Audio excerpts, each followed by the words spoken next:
So I'm out here outside letting my dog use the bathroom, but I was going to post a video last night and I didn't because I got sidetracked with some documents and paperwork I had to get done.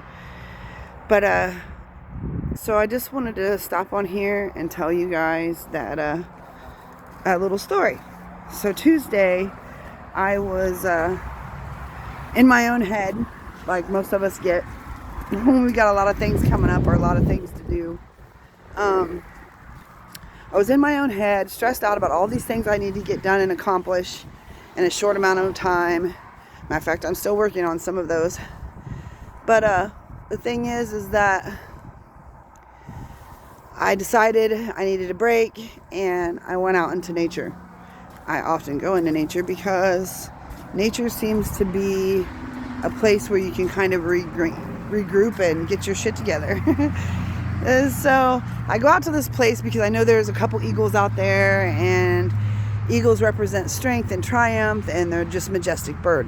So I go out there to see if I can find the eagles. And as I'm sitting there, I pulled up into this little park area, and I seen the eagle, the male eagle. He was across the field from me, but he was so far away I couldn't get a good picture of him.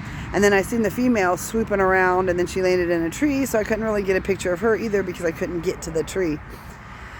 So as I get out of my car to kind of look around and see if I see any other creatures out there, it was windier than hell.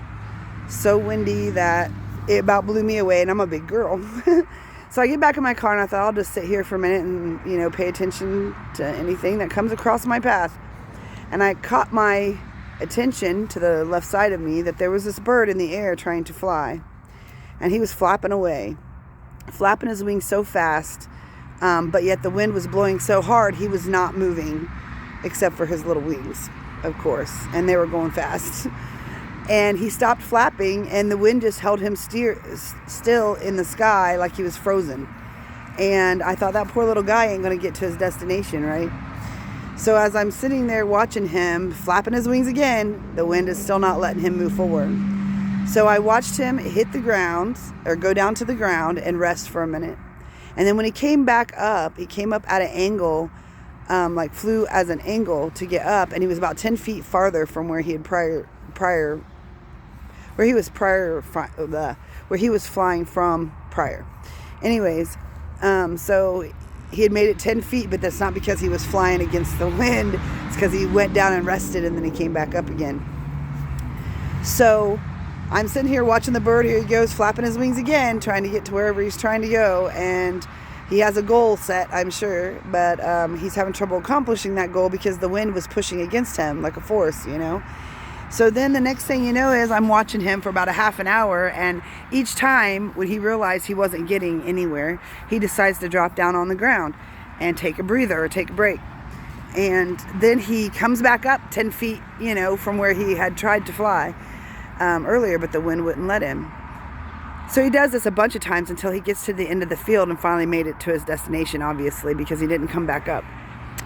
So I started thinking, that's kind of how I've felt, a few times in my life, actually, where I felt stuck and I felt like I couldn't get to where I needed to go because there was always an obstacle in my way, such as the bird's obstacle was the wind that day.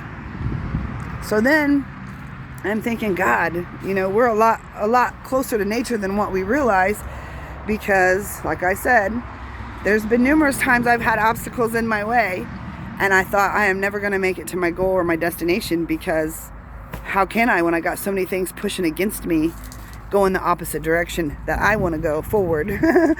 And so just a little moral, I guess, or a little pick me up. Hold on a minute, I gotta push pause. Okay, sorry, my dog was getting ready to go to the neighbors. He's getting ready to do it again. Anyways, I was like, the thing about this little positive thing is that we try so hard constantly to accomplish our goals or get where we need to go. And sometimes obstacles are put in our path where it offsets us, so we have to sidestep and take care of those obstacles first before we can go forward. But that's not the point. The point is that you keep getting back up and trying, no matter what is in your way. And it's okay to come back down to earth and take a break. Go have some fun with your friends or your family, or read a book or whatever you want to do, and then pick up tomorrow where you left off. It's not about how fast you get there. It's about the fact that you do get there, because that's a win, right? So just remember that whenever you've got something going on that's overwhelming or hard and you feel like you can't move forward because something's stopping you, just know it's okay to take a break. It's okay to stop and breathe, do something fun, and then pick up tomorrow where you left off. Because you're going to get there sooner or later. And like I said, you don't have to get there fast, just as long as you get there. All right, believe, believe, believe, and always believe in yourself. Just saw lightning come across my yard. I'm going to go in. Bye.